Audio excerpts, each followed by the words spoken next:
Hello everybody! Welcome to the do's and don'ts for your first trip to Spain. And if you're watching on YouTube right now, welcome to my channel.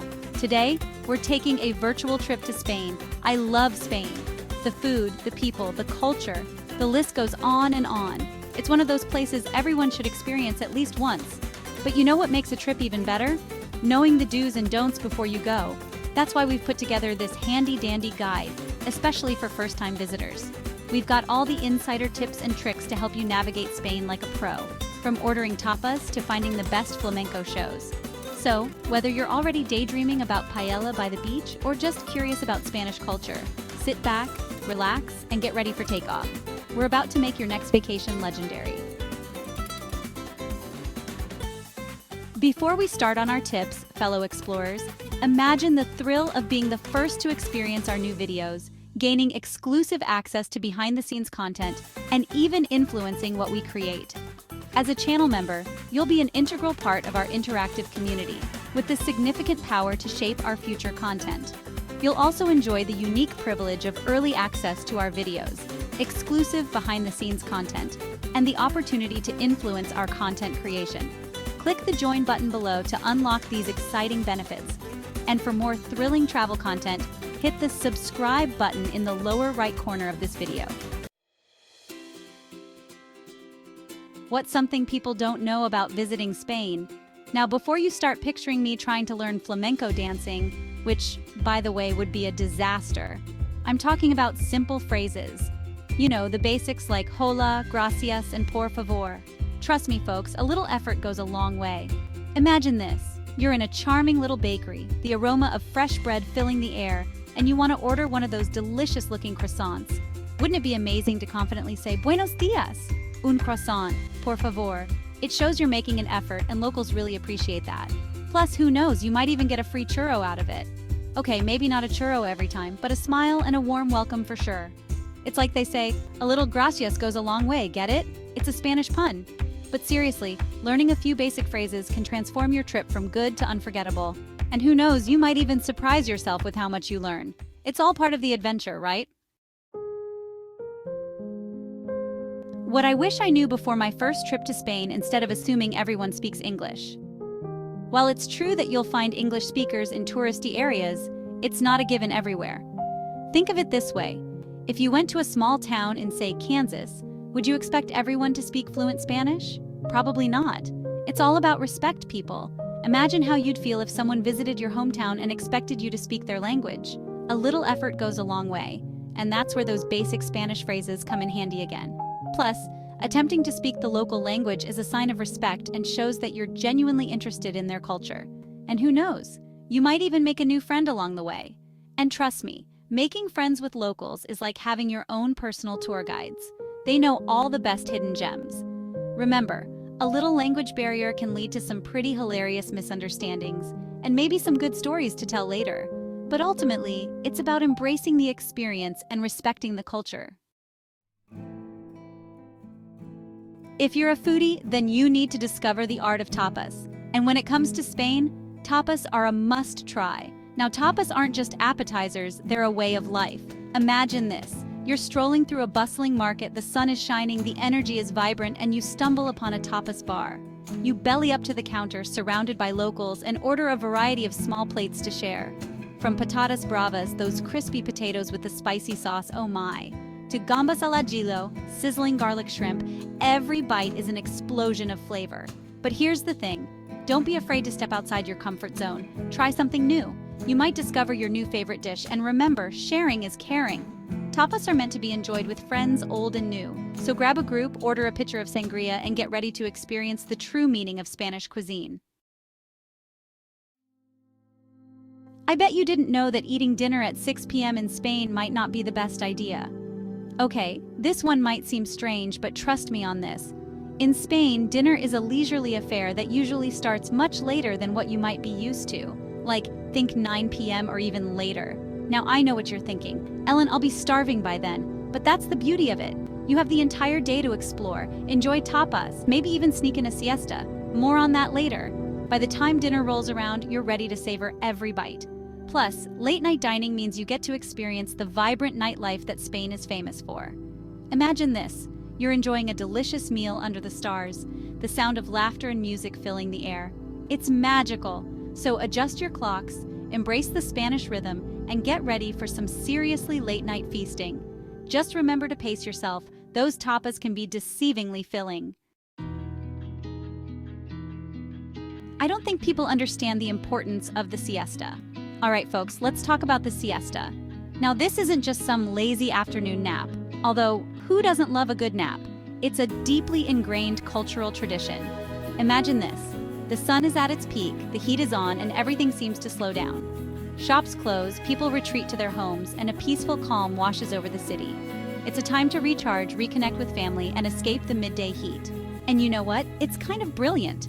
So, embrace the siesta. Use this time to relax, enjoy a leisurely lunch, or simply soak up the atmosphere.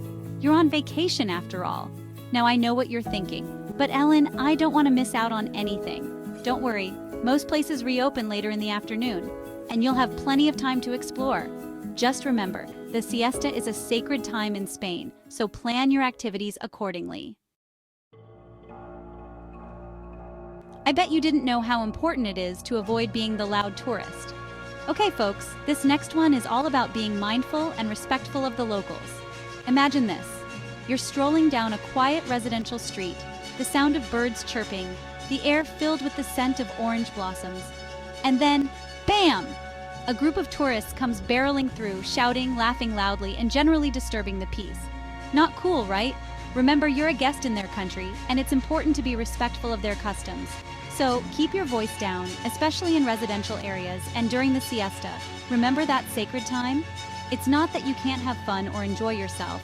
Just be mindful of your surroundings and the people who live there. Trust me, the locals will appreciate it, and you'll have a much more authentic experience.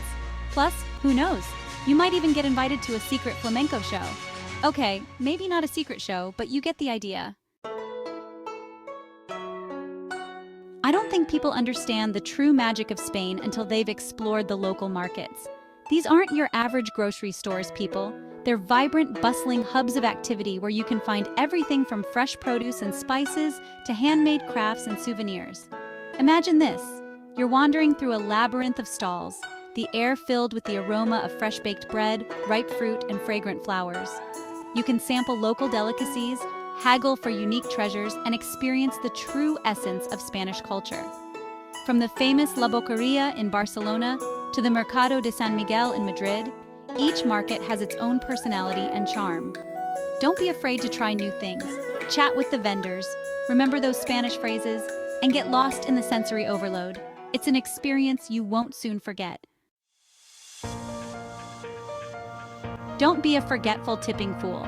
I don't think people understand tipping etiquette in Spain. Now, it's not as complicated as it might seem, but there are a few things to keep in mind.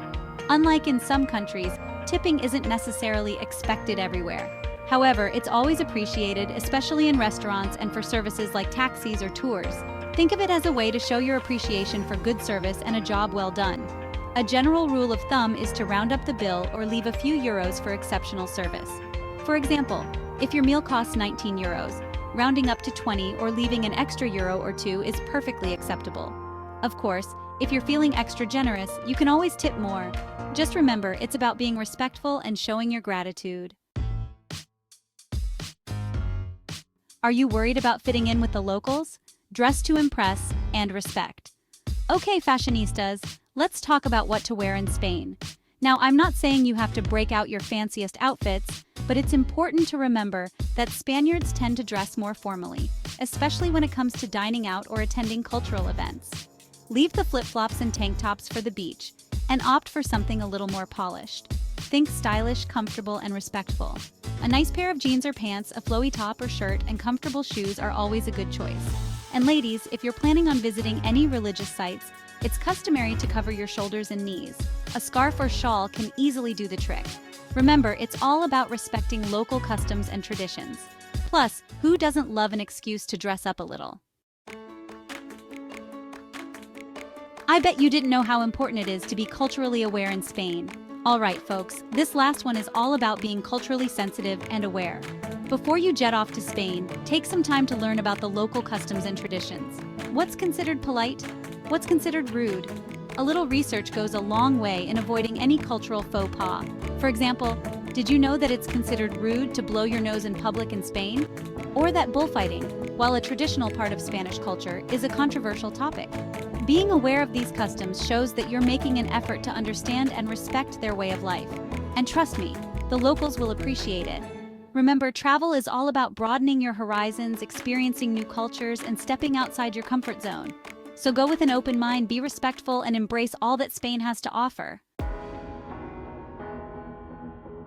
In conclusion, adios, amigos. Until next time, Spain, and that's a wrap.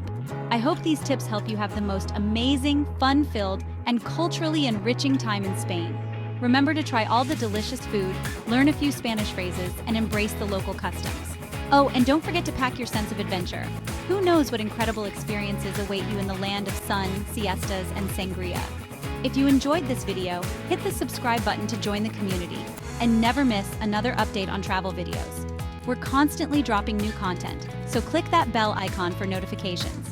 Your experiences are not just valuable, they're what make our community unique. Your unique travel experiences, both positive and negative, are a treasure trove of knowledge for other travelers. You are the ones who shape our community with your stories. You have the power to influence and inspire others. We're deeply grateful for your time, attention, and contributions. Please share them in the comment below. Thank you, and see you in the next video.